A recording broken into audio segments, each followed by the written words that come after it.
we are live from our end, and you can start. नमस्कार साथियों, आज हरियाणा प्रदेश Congress committee और भारतीय राष्ट्रीय कांग्रेस की इस विशेष पत्रकार वार्ता में जो हरियाणा के संदर्भ में है, आप सबका स्वागत है। एक बार फिर आपके दर्शकों और पाठकों के अच्छे स्वास्थ्य की कामना करते हुए मैं इस पत्रकार वार्ता की शुरुआत करता हूं। हम एक अत्यंत गंभीर विषय लेकर आपके बीच में उपस्थित हुए हैं। खट्टर सरकार हरियाणा के इतिहास में सबसे युवा विरोधी सरकार साबित हुई है। रोजगार के नाम पर लाखों युवा भविष्य से खिलवाड़ करना भाजपा जजप्पा सरकार का सबसे बड़ा शौक साबित हो रहा है। खट्टर सरकार ने हरियाणा के युवाओं का भविष्य अंधकार में बना दिया है। 5.5 साल से अधिक तक नौकरियों के परिणामों को लटकाने, परिणाम आने के बावजूद युवाओं को नौकरियों की ज्वाइनिंग ना देने और पेपर लीक के सभी मामलों को रफा दफा करने की सरकार ने महारत हासिल कर ली है। कोरोना की इस महामारी के समय युवाओं पर हरियाणा में विशेष तौर से चौतरफा मार पड़ रही है। खट्टर सरकार ने नई नौकरी निकालने पर प्रतिबंध लगा दिया है। पिछले 5.5-6 साल से जो परिणाम लंबित पड़े हैं, उन सारे पदों को ही सिरे से खारिज किया जा रहा है। कच्चे कर्मचारियों को सरकारी महकमों से निकालने की खट्टर सरकार मुहिम चला रही है और निजी क्षेत्र में व्यापार, दुकानदारी और व्यवसाय ठप होने के कारण हजारों नौकरियां जा रही हैं। ऐसे में हरियाणा का युवा और युवती करे तो क्या करे? सरकार के इसी युवा विरोधी रवैये का कच्चा चीठा उजागर करने के लिए हम आपके बीच में स्थापित हैं, आज उपस्थित हैं। मैं इसको 3 या 4 पहलू के अंदर आपके पास पेश करूंगा। सबसे पहला, 10 लाख युवाओं का भविष्य आज हरियाणा में अधर में है, क्योंकि हरियाणा स्टाफ सिलेक्शन कमीशन ने, खट्टर सरकार ने पिछले 5.5 साल से 9 अलग अलग श्रेणियों की 1538 पोस्ट का परिणाम लटका रखा है। अब 6 साल के बाद, 5.5 और 6 साल के बाद नतीजे निकालने की बजाय उन पोस्टों को ही खत्म किया जा रहा है। साल 2015 में खट्टर साहब ने नौकरियां निकालकर युवाओं को रोजगार देने के नाम पर खूब अपनी पीठ थपथपाई और मशहूरी करवाई। भाजपा जजप्पा सरकार की निर्दयता का आलम देखिए। 5.5 साल बीत जाने के बावजूद भी 2015 में निकाली गई नौकरियों का 5.5 साल से परिणाम नहीं निकाला गया है। और ऐसी हजारों नौकरियां हैं, पर मैं 9 अलग अलग श्रेणी और 1538 पोस्ट का विवरण आपके बीच में लेकर उपस्थित हूं। सबसे पहली, और मैं ये डिटेल्स आपको भेज रहा हूं, टीजीटी इंग्लिश 1035 पद, सितंबर 2015 में इश्तहार निकला, आज तक ना रिजल्ट निकाला ना ज्वाइनिंग हुई। दूसरी पोस्ट 35 पोस्ट एक्साइज इंस्पेक्टर, नवंबर 2015 में इश्तहार निकाला, 9 दिसंबर 2017 को पेपर भी हो गए, पर 2.5 साल बीत जाने के बाद कोई नतीजा नहीं। टैक्सेशन इंस्पेक्टर 171 पद, नवंबर 2015 में इश्तहार निकाला, 30 जुलाई 2017 को पेपर हुए, पर लगभग 3 साल बीत जाने के बाद आज तक कोई परिणाम नहीं। सोशल और पंचायत सुपरवाइजर 61 पद, जुलाई 2015 में इश्तहार निकाला, 16 जुलाई 2017 को पेपर हुआ, 3 साल बीत गए, कोई परिणाम नहीं। फूड एंड सप्लाई इंस्पेक्टर 48 पद, जुलाई 2015 में इश्तहार निकाला और 23 जुलाई 2017 को पेपर हुआ, आज तक कोई परिणाम नहीं। स्टेशन सुपरवाइजर 38 पद, जुलाई 2015 का इश्तहार, 18 दिसंबर 2016 को पेपर हुआ, 3.5 साल बीत जाने के बाद भी कोई परिणाम नहीं।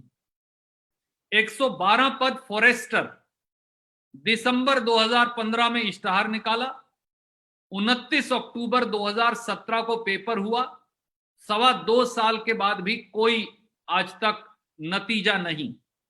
जिला सैनिक बोर्ड में क्लर्क और जूनियर कोच के 38 पद, 2015 में इश्तहार निकाला, पेपर 1 दिसंबर 2015 को हुआ, 5 साल बीत जाने के बाद कोई नतीजा नहीं। ये इस सरकार की जुल्म और जाति की अपने आप में एक कहानी है। उपरोक्त पदों का परिणाम निकालने के बाद, इंटरव्यू होने के बावजूद, पेपर होने के बावजूद आज तक परिणाम नहीं निकाला। और अब सरकार क्या कर रही है, ये और ज्यादा आश्चर्यचकित करने वाला है। ये 2 कागज मैं भेज रहा हूं। ये ओपिनियन है, हरियाणा स्टाफ सिलेक्शन कमीशन की चिट्ठी में रिलीज कर रहा हूं, और वो अब सरकार को लिख रहे हैं इन सारे के सारे पदों के लिए। ये टीजीटी इंग्लिश का है और ये बाकी सारी पदों के लिए हरियाणा स्टाफ सिलेक्शन कमीशन की चिट्ठी में लेकर आया। इन चिट्ठियों में ये साफ लिखा है कि ये सारे पद अब 5.5 साल के बाद खत्म कर दोबारा से प्रक्रिया शुरू की जाए। कारण कहते हैं कि ये है कि अब हमने 2018-19 में क्राइटेरिया बदल गया। या 2015 का पद है, 19 का क्राइटेरिया लागू कैसे होगा? और खट्टर साहब, अगर इन पोस्टों के लिए क्राइटेरिया बदल गया तो मंडी सुपरवाइजर इत्यादि कई और पद हैं जहां क्राइटेरिया बदलने के बाद भी आपने नतीजा निकाल दिया। ये हरियाणा के युवाओं के साथ विश्वासघात नहीं तो क्या? एक दूसरा पहलू आपके समक्ष में रखना चाहूंगा।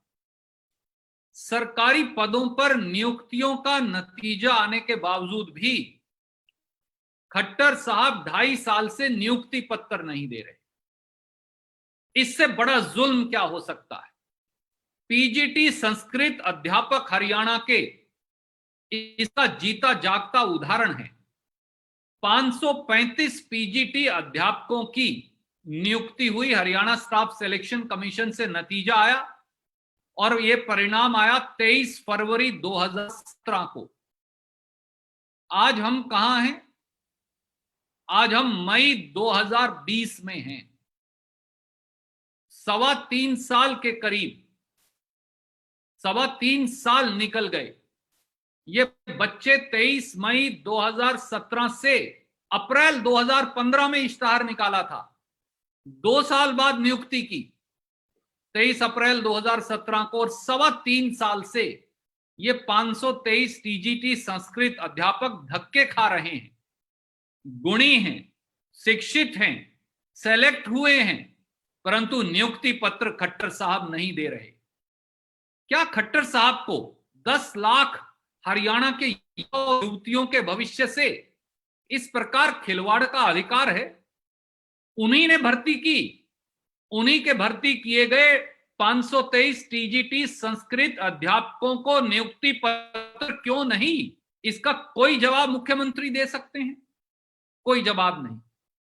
9000 जेबीटी अध्यापकों को 4.25 साल तक भर्ती होने के बावजूद खट्टर साहब ने इसी प्रकार से नौकरियां नहीं दी। बेटियों ने अपनी चुन्नी सड़क के ऊपर रखी, खट्टर साहब के सामने रखी। अपनी चुन्नी उतार कर रखने से बड़ा और क्या हो सकता है? पर खट्टर साहब ने उन जेबीटी अध्यापकों पर भी लाठियां मारी और आखिर में अदालत के तहत वो पिछले साल ही उनको नियुक्ति पत्र दिया गया। ये आलम है। तीसरी बात, कोरोना की महामारी के चलते मुख्यमंत्री श्री मनोहर लाल खट्टर हर रोज आपके टेलीविजन और अखबार में उपदेश देते हैं। सब लोगों को कहते हैं कि सरकारी कर्मचारियों की नौकरियां के निजी क्षेत्र में कर्मचारियों की नौकरियां बर्खास्त ना हो। दुकानदारों को कहते हैं, उद्यमियों को कहते हैं, छोटे छोटे उद्योगपतियों को कहते हैं। पर खट्टर साहब आपने खुद ने पिछले 60 दिन में 1500 गरीब कच्चे कर्मचारियों के पेट पर लात मारा है। यानी 1500 कच्चे कर्मचारियों की नौकरी खट्टर सरकार ने बर्खास्त की है। क्या उसका कारण बता सकते हैं? और मैं ये मुंह ज़बानी नहीं कह रहा, एक एक विभाग की नौकरी निकाल कर लाया हूं। हरियाणा टूरिज्म कॉरपोरेशन ने 13 मई 2020 को 340 आउटसोर्स कर्मचारियों की नौकरी बर्खास्त कर दी। क्यों? कुरुक्षेत्र डेवलपमेंट बोर्ड ने 14 मई 2020 को 62 गरीब वाल्मीकि सफाई कर्मचारियों की नौकरी बर्खास्त कर दी। रोहतक नगर निगम ने ग्रुप डी के 74 कच्चे कर्मचारियों की नौकरी बर्खास्त कर दी 1 अप्रैल 2020 से।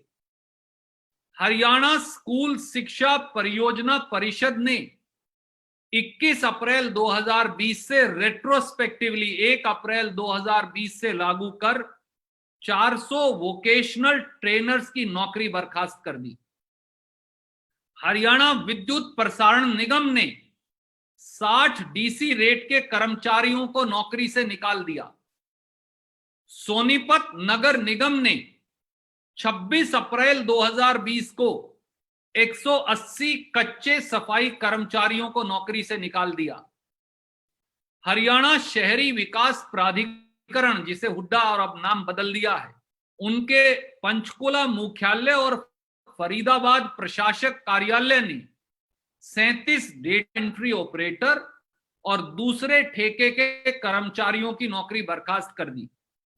इंदिरा गांधी यूनिवर्सिटी मीरपुर रेवाड़ी ने 30 अप्रैल 2020 को 83 सहायक प्रोफेसर्स यानी रिसोर्स पर्सन्स नौकरी से निकाल दिया। हेल्थ विभाग और अन्य विभागों ने भी सैकड़ों कर्मचारी निकाल दिए। पिछले 60 से 70 दिन में 1500 से अधिक ये आंकड़ा बनता है। 1500 से अधिक कर्मचारियों को खट्टर साहब आपने पेट पर लात मार नौकरी से निकाल दिया और उपदेश दे रहे हैं दुकानदारों और छोटे छोटे व्यवसायियों को कि आप नौकरी से ना निकालिए। और चौथी बात, खर्ची और पर्ची का नकल और पेपर लीक माफिया हरियाणा में खुलेआम चल रहा है, पर आज तक ना उन पर लगाम लगाई ना किसी को सजा मिली। हरियाणा में 5.5 साल में दर्जनों पेपर लीक हुए। प्रदेश पेपर लीक और नकल के माफिया का अड्डा बन गया। मैं याद करवाऊं, एचटेट परीक्षा लीक, क्लर्क परीक्षा लीक, एक्साइज इंस्पेक्टर परीक्षा लीक, एचसीएस जुडिशियल परीक्षा लीक, कंडक्टर परीक्षा लीक, पटवारी परीक्षा पेपर लीक, नायब तहसीलदार परीक्षा पेपर लीक और आईटीआई इंस्पेक्टर परीक्षा पेपर लीक।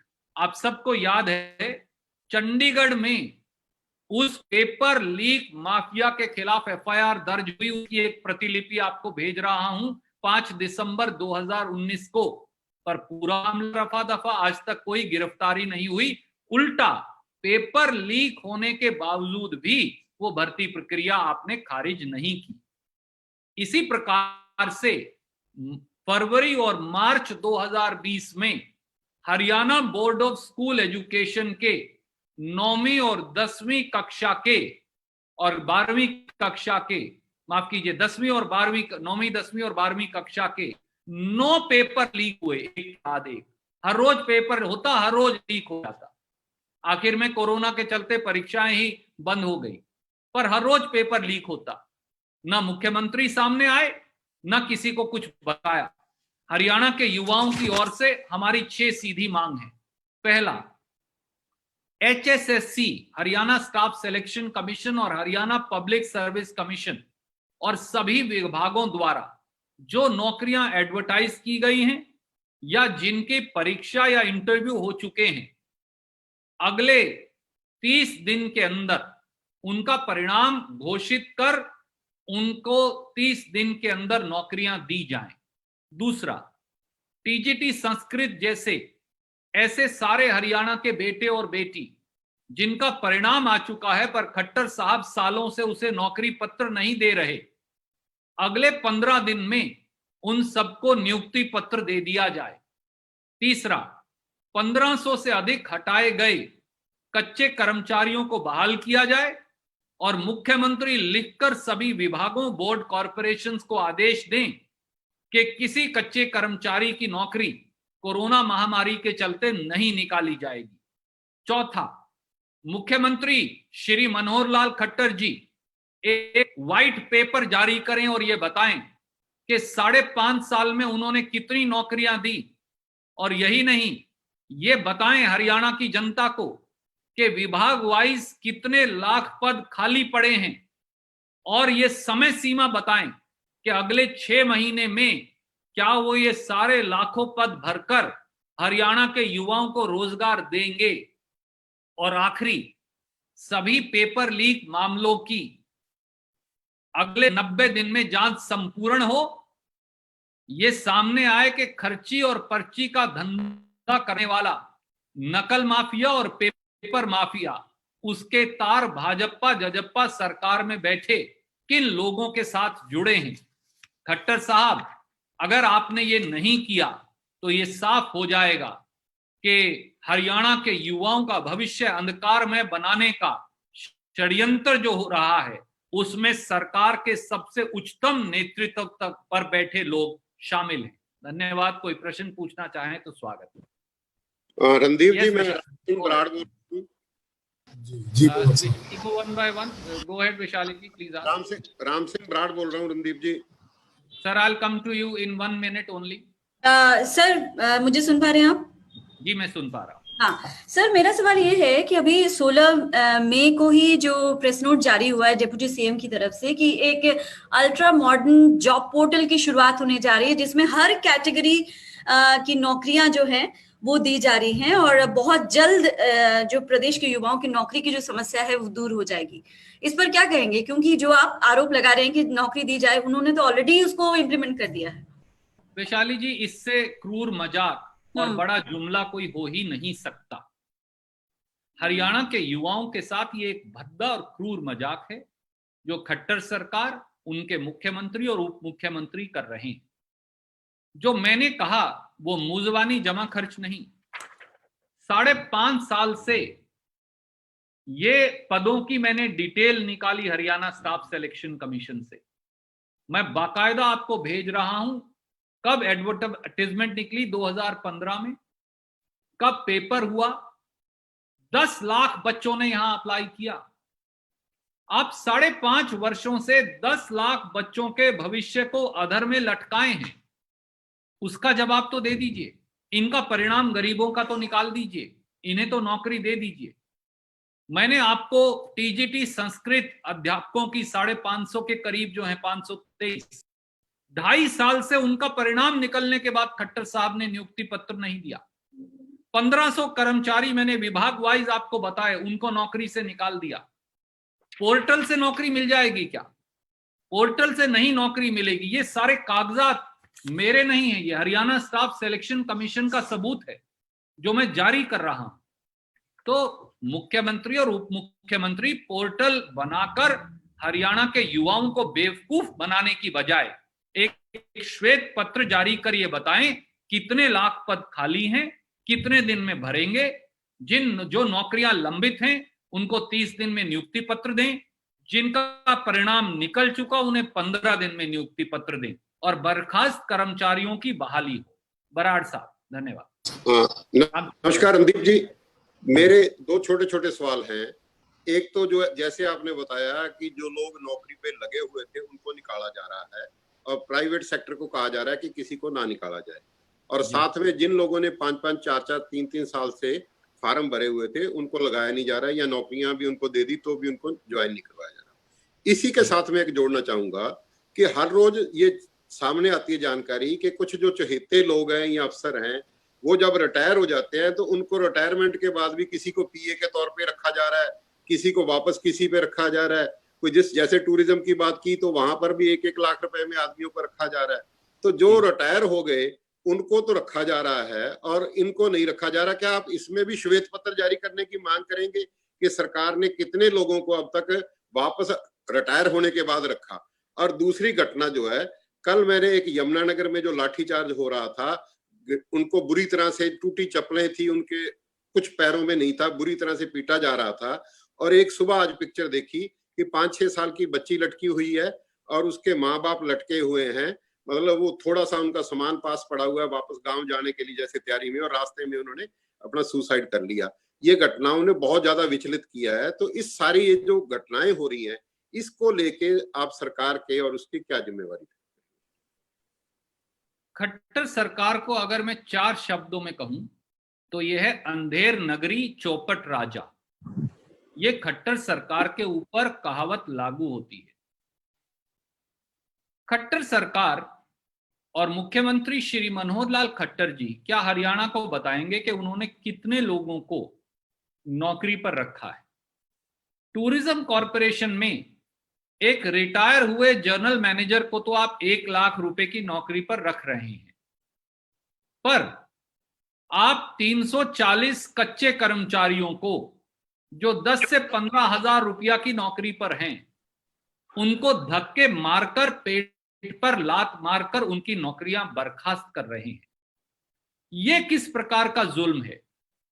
खट्टर साहब को श्वेत पत्र में यह भी शामिल करना चाहिए कि उन्होंने हरियाणा के बाहर से लाकर और हरियाणा के अंदर से कितने रिटायर्ड कर्मचारियों और बाबुओं को कितने करोड़ रुपए महीने पर दोबारा से हरियाणा के खजाने का पैसा लुटाकर नौकरी पर रखा है। एक तरफ हरियाणा की भर्ती हुए बच्चों के लिए नौकरियां नहीं, 5.5 साल खट्टर साहब अगर किसी का बेटा या बेटी अपनी नौकरी के नतीजे का, परिणाम का इंतजार करता रहे तो उस मां और बाप के मन पर क्या गुजर रही होगी, या वो बेटा और बेटी अब किस प्रकार की जिंदगी जी रहा होगा जिसे 5.5 वर्ष हो गए नौकरी अप्लाई किए, आपने नतीजा भी नहीं निकाला और अब आप उस पद को ही खत्म करने जा रहे हैं। 2.5 साल पहले जिन बच्चों की सिलेक्शन हुई, सिलेक्शन होने के बाद जिनको नियुक्ति पत्र नहीं दिया, उसके मां बाप, परिवार और उस बेटा बेटी पर क्या गुजर रही होगी।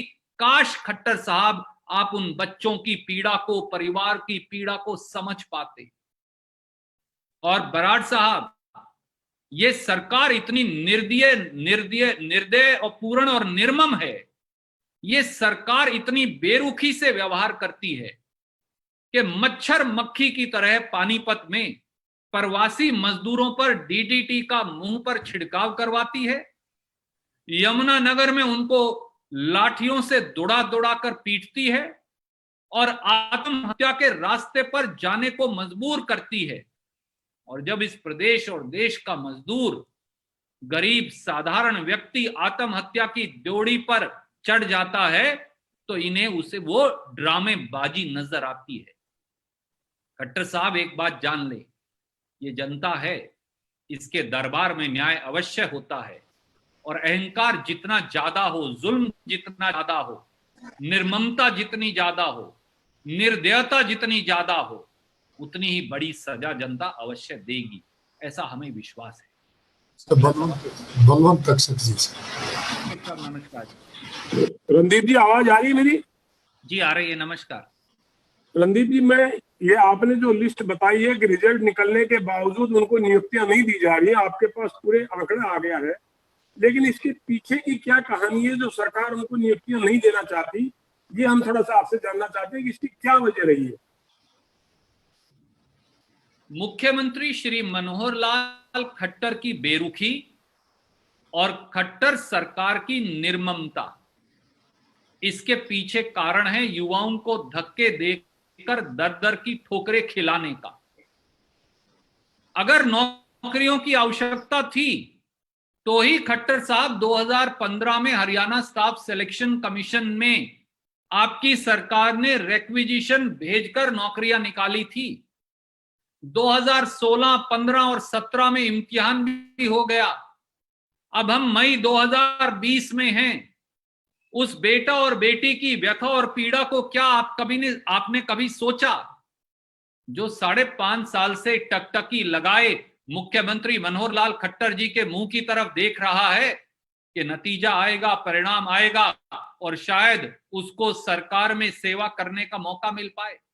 उनमें से कितने बच्चे हैं जो ओवर एज हो गए होंगे, कितने बच्चे हैं जो विवाहित होंगे या उनका विवाह इन 5.5 वर्षों में हो गया होगा, कितने ऐसे युवा और युवती हैं जो शायद माँ या पिता बन गए होंगे। ऐसे में वो अपने परिवार का पेट पालें कैसे? उनको धक्के दिलवाने, उनको सड़क पर डालकर करनाल की जीटी रोड पर पीटने, हमारी बेटियों को धक्के मारकर पुलिस की जेल की सलाखों के पीछे डालने के अलावा 5.5 वर्ष में आपने किया क्या है? और इसलिए समय आ गया है, हरियाणा का युवा एक श्वेत पत्र मांगता है, एक व्हाइट पेपर मांगता है। कितनी सरकारी नौकरियां 5.5 साल में दी, कितने लाख पद खाली हैं, अगले 6 महीने में आप क्या वायदा करते हैं खट्टर साहब के इन पदों को भरेंगे? और क्या हरियाणा के युवाओं के भविष्य पर ग्रहण लगाना और उसे अंधकार में करना, इससे आप बाज आएंगे। नहीं तो नगरी चौपट राजा वाली कहावत आपकी सरकार पर चरितार्थ साबित होती है। धन्यवाद। रणदीप जी, अभी आपने मुद्दा उठाया प्रवासी मजदूरों को पीटने का, या जिस तरीके से यहाँ पर हुआ, और राहुल गांधी जी ने, हम लोगों ने देखा दिल्ली में प्रवासी मजदूरों का हालचाल जानने सड़क पर गए, भले ही भाजपा ने जो भी टिप्पणी की हो। लेकिन कांग्रेस शासित प्रदेश के जो मुख्यमंत्री इन प्रवासी मजदूरों को, उस राज्य की जो अधिकारी हैं, वो इन प्रवासी मजदूरों को नदी के रास्ते हरियाणा में भेजते हैं, खेतों के रास्ते कहते हुए नजर आते हैं कि आप हरियाणा में। आपकी आवाज कट गई, पर मैं आपको एक बात कह चले जाइए, बात है यहाँ भी चाहिए।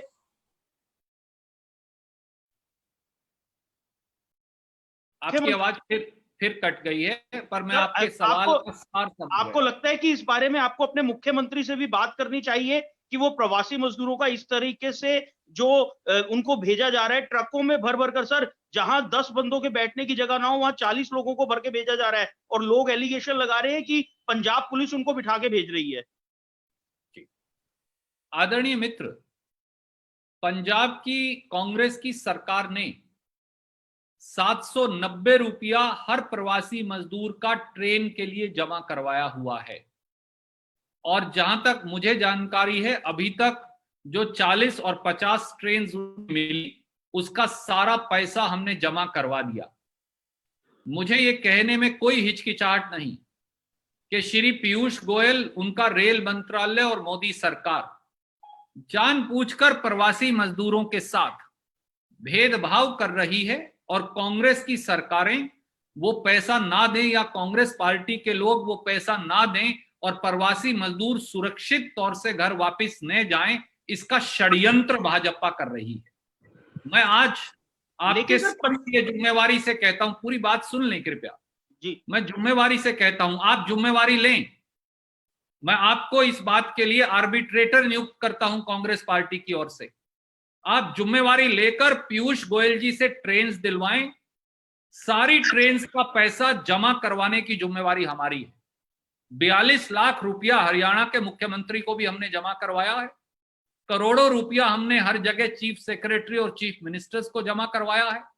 सारा विवाद छोड़ दीजिए, आप जिम्मेवारी लें कि भाजपा से आप ट्रेन लेकर देंगे पंजाब में, हर व्यक्ति का किराया देने की जिम्मेवारी पंजाब की कांग्रेस सरकार की ओर से मैं लेता हूं।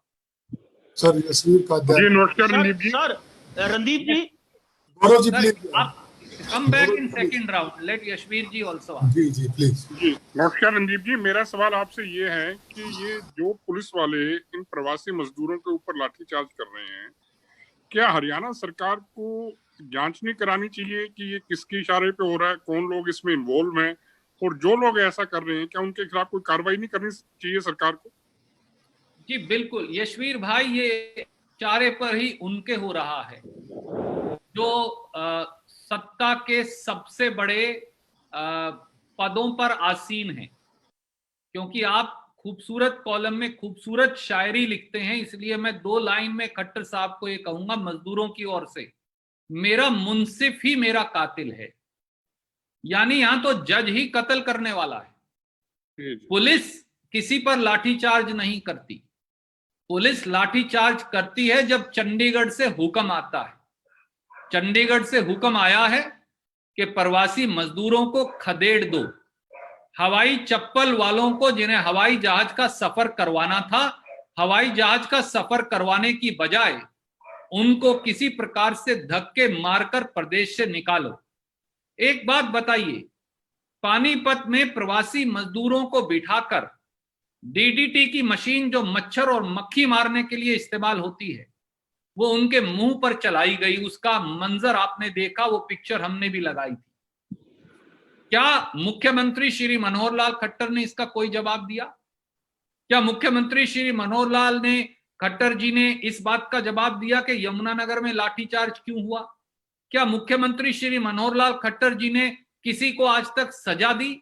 तो इससे ये साफ नहीं कि पुलिस नहीं कर रही, ये सब खट्टर साहब के इशारे पर हो रहा है।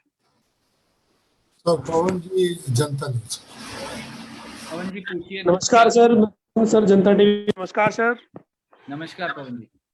सर मैं ये पूछना चाहता हूँ, हरियाणा की भाजपा सरकार जो पहले 5 साल में पूर्ण बहुमत के साथ सत्ता में थी, उन्हीं के आंकड़े हैं कि हमने Haryana staff selection commission, Haryana लोक सेवा आयोग के माध्यम से 80,000 से भी ज्यादा युवाओं को प्रदेश में रोजगार दिया है।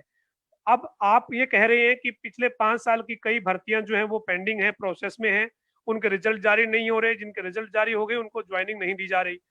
कोई आंकड़ा है क्या रणदीप जी आपके पास कि हरियाणा में बेरोजगारी की दर इस वक्त क्या है? हरियाणा में बेरोजगारी का आंकड़ा इस वक्त किस जगह पर पहुंच गया है और बेरोजगारी की दर में हरियाणा किस नंबर पर है पूरे देश भर में, अगर कोई आंकड़ा हो तो सर? जी, सबसे ज्यादा चिंता का विषय ये है कि कोरोना महामारी से पहले भी centre for monitoring of Indian economy, CMIE, जो ये लगातार बेरोजगारी के आंकड़े जारी करते हैं, उनके मुताबिक हरियाणा में बेरोजगारी 22% थी और हरियाणा शायद देश में पहले पायदान पर बेरोजगारी के मामले में था। जो ताजे आंकड़े centre for monitoring of Indian economy ने जारी किए हैं, उसमें अब देश में बेरोजगारी की दर 6% से बढ़कर 27% हो गई है और हरियाणा में ये 50% पार कर चुकी है। ऐसा शायद ही दुनिया में कोई प्रदेश होगा जहां बेरोजगारी की दर 50% होगी, वो हरियाणा प्रदेश है। और मुख्यमंत्री और उप मुख्यमंत्री उन बेरोजगार नौजवानों को जो दर दर की ठोकरें खा रहे हैं, वेब पोर्टल का लॉलीपॉप थमा रहे हैं। इससे ज्यादा निर्मम व्यवहार क्या हो सकता है? धन्यवाद। राकेश गुप्ता जी, जी प्लीज। नमस्कार राकेश जी। नमस्कार भाई साहब, कैसे हो? मैं ठीक हूँ, आप सुरक्षित हैं? ये जो पंगा चल रहा है, जिस तरह से यमुनानगर में लाठीचार्ज हुआ और ये फॉगिंग हो रही है, और ये भी देखने में आ रहा है जहाँ पे मजदूर जाना चाह रहे हैं ना तो वहाँ बैठने की व्यवस्था है समुचित, ना वहाँ टेंटिंग है, अब तो पूरी गर्मी है। तो ऐसे में क्योंकि ये लगातार जारी है, कोई कांग्रेस पार्टी राज्यपाल या राष्ट्रपति को कोई ज्ञापन देगा या कोई किसी तरह से कोर्ट में अगर कुछ हो सकता है तो कांग्रेस का कोई विचार है ऐसा करने का? राकेश जी, कांग्रेस ने सबसे सार्थक काम किया है। कांग्रेस की अध्यक्षा कुमारी शैलजा जी ने कांग्रेस पार्टी की ओर से 42 लाख रुपया की पहली किश्त खट्टर साहब के पास जमा करवा दी, ताकि हमारे प्रवासी मजदूर भाइयों और बहनों के लिए श्रमिक ट्रेनों की व्यवस्था हो सके। आज खट्टर साहब से ये सवाल अवश्य पूछिएगा जब वो 5 या 6 बजे पत्रकार वार्ता करेंगे कि उन्होंने कितनी श्रमिक ट्रेन अरेंज की है, क्या खट्टर साहब उनका पैसा देंगे, और अगर सरकार नहीं देगी तो हम और पैसा भी देने को तैयार हैं। एक एक कांग्रेस कार्यकर्ता से पैसा एकत्रित करेंगे और सारा पैसा खट्टर साहब को देंगे, ताकि एक एक हमारा श्रमिक मजदूर भाई बहन सुरक्षित तौर से श्रमिक ट्रेन के माध्यम से घर वापस जा पाए। बजाय किसी और बात के सबसे पहले जवाब तो खट्टर साहब इसी बात का दे दें तो बहुत अच्छा रहेगा।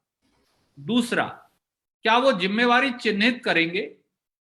क्या अगर कोई उनके मंत्रिमंडल को बिठाकर डीडीटी की मशीन से उनके मंत्रिमंडल के ऊपर छिड़काव करता डीडीटी का धुआं उनके मंत्रिमंडल के मुंह पर छोड़ता, तो खट्टर साहब आपको कैसा लगता? क्या आप ऐसे व्यक्ति को जेल की सलाखों के पीछे नहीं भेज देते? क्या अगर कोई भारतीय जनता पार्टी के कार्यकर्ताओं को उतनी ही बेरहमी से पीटता जैसे आपने यमुनानगर में प्रवासी मजदूरों को पिटवाया, तो क्या आप जिम्मेवारी निर्धारित नहीं करते? क्या आप अगर भाजपा परिवार के लोगों को कोई दुड़ा दुड़ाकर ऐसे ही पीटता और उनका सामान, कपड़े, चप्पल इसी प्रकार से छूट जाते, तो क्या आप कार्रवाई नहीं करते? तो खट्टर साहब, क्या ये मजदूर, क्या ये गरीब, क्या ये श्रमिक, क्या ये कामगार आपके परिवार का हिस्सा नहीं, क्योंकि आप तो हरियाणा के मुखिया हैं? इसका जवाब तो आपको हरियाणा की जनता को देकर खुद आपकी स्वयं की जिम्मेवारी सुनिश्चित करनी ही पड़ेगी। धन्यवाद। अगर आपकी अनुमति हो तो आप वाइंड अप कर लें। सर इंग्लिश के लिए भी थोड़ा संजय जी वगैरह भी साथ में टाइम संजय जी प्लीज पूछिए, feel free to ask. Sanjay भाई डिस्कनेक्ट हो गया सर। सर इंग्लिश में भी बोल देते बरतेज जी वगैरह ट्रिब्यून से, इंडियन एक्सप्रेस से। बरतेज जी को मैं देख पा रहा हूं। Bartej ji please ask your question. Sir ये आप बता रहे थे कि कितने कॉन्ट्रैक्चुअल एम्प्लॉइज फायर किए हैं सर, वो कहाँ से इंफॉर्मेशन का क्या सोर्स है सर? मतलब Khattar government has eclipsed the future of youth in Haryana. The inhumane as also the complete ignorance and apathy towards the future of Haryana's youth on part of Khattar government has made it the entire youth government of Haryana. We have put out figures now that for last 5.5 years, over 10 lakh youth are awaiting results of different posts to which they all applied. So the future of 10 lakh youth has been jeopardized by Chief Minister Shri Manohar Lal Khattar and his government, and I've given out 9 categories and 1,538 posts.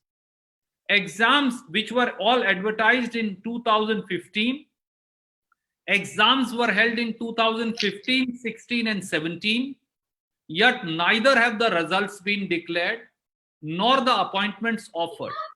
On the contrary, now the Haryana Staff Selection Commission seeks to completely abolish these posts or to start the process afresh in a wholly arbitrary fashion.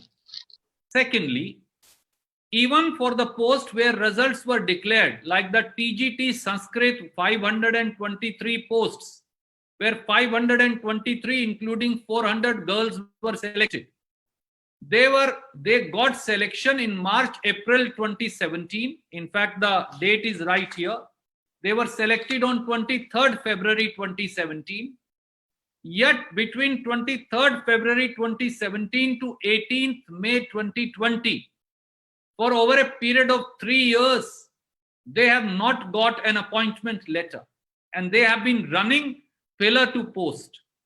Thirdly, over 1,500 employees, and I've given data department-wise, have been terminated, people who have been working on ad hoc, outsource or daily wage basis. This is the data that I could collate department-wise. The actual number of termination is much, much larger. And we haven't seen at all any final conclusion vis-a-vis investigation into the copying mafia as also the paper leak mafia that has its roots deeply embedded inside the government. And that's why dozens and dozens of papers, right from Board of School Education Haryana to Haryana Staff Selection Commission, have all been leaked, but no one has been punished. So we are demanding a white paper on part of to be issued by the Chief Minister Shri Manohar Lal Khattar and point out when will he and his government take concrete steps to protect the future of Haryana's youth. Thank you. Wind up कर रहे हैं आपकी अनुमति से, और बहुत जल्द एक और नया मुद्दा हम इसी प्रकार से आपके बीच में लेकर उपस्थित होंगे। आप सब हमसे जुड़े, मैं आपका बहुत बहुत धन्यवाद करता हूं। ये सारे कागजात और प्रेस रिलीज रणदीप जी एक सवाल मैंने पूछना था इससे रिलेटेड। जी please let that be the last question. Yes sir. Randeep ji, जैसे हरियाणा सर्विस सिलेक्शन कमीशन का आपने सारी चीजें बताई, इनके अब चेयरमैन साहब का कार्यकाल पूरा होने की कगार पे है, क्योंकि सरकार ज्वाइंट वेंचर में चल रही है, सारी परिस्थितियां कुछ और हैं, तो क्या इन परिस्थितियों में जो बच्चों के रिजल्ट पेंडिंग है, चेयरमैन की नियुक्ति ना नियुक्ति दोनों स्थितियों में जो है, अगर इनकी पुनर्नियुक्ति नहीं होती जो अब है कुर्सी पर भारती जी, तो क्या कोई फर्क पड़ता है? धनी साहब, खट्टर साहब ने chairman Haryana staff selection commission, जो उनके मित्र भी हैं, उन पर तो असीम कृपा रखी है। मुझे जहां तक जानकारी है उनका टेन्योर 2023 तक एक्सटेंड कर दिया गया है। आपको याद होगा एक ऑडियो आया था पेहवा में, जिसमें उनके ऊपर इल्जाम लगा था, जिसकी कभी जांच नहीं हुई, कि 60 या 70 लाख रुपए की रिश्वत मांगी जा रही थी उनके नाम से किसी नगर पालिका में नियुक्ति के बारे, चेयरमैन या किसी इस प्रकार की नियुक्ति के बारे। और जिस चेयरमैन के नाक के नीचे दर्जनों पेपर लीक हो गए हों, क्या उन्हें एक दिन भी पद पर बने रहने का अधिकार है? पर ऐसे लोगों की जांच होने की बजाय खट्टर साहब ने तो उनकी एक्सटेंशन कर दी। अब ऐसे में सरकार पर विश्वास कौन करे? पर्ची और खर्ची दोनों खत्म करने वाली सरकार ने नंगा नाच किया है हरियाणा में पर्ची और खर्ची का। एक तरफ नकल माफिया हावी है, दूसरी तरफ पेपर लीक माफिया हावी है। पर बताएं कि 5.5 साल में एक एफआईआर जो पंचकुला में दर्ज हुई एचएसएससी से लेकर या चंडीगढ़ में दर्ज हुई हो, उनमें से किसी की जांच होकर कोई निष्कर्ष या नतीजा मिला, किसी दोषी को सजा मिली? अगर जवाब नहीं में है तो साफ है कि पूरी दाल काली है। धन्यवाद आप सबका, फिर शुक्रिया, बहुत बहुत प्रणाम, और हम दोबारा एक और प्रदेश के मुद्दे को लेकर जल्द आपके बीच में उपस्थित होंगे। नमस्कार।